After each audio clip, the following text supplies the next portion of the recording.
Hazardous weather is expected at this time.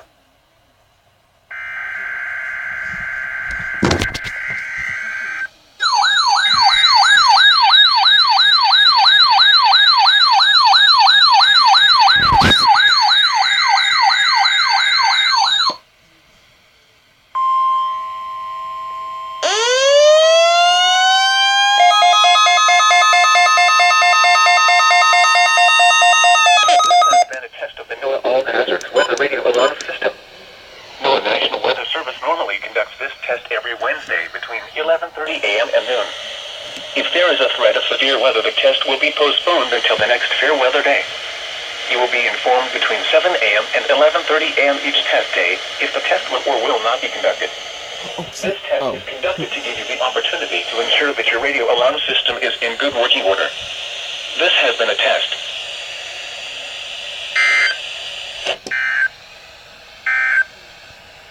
Hazardous weather.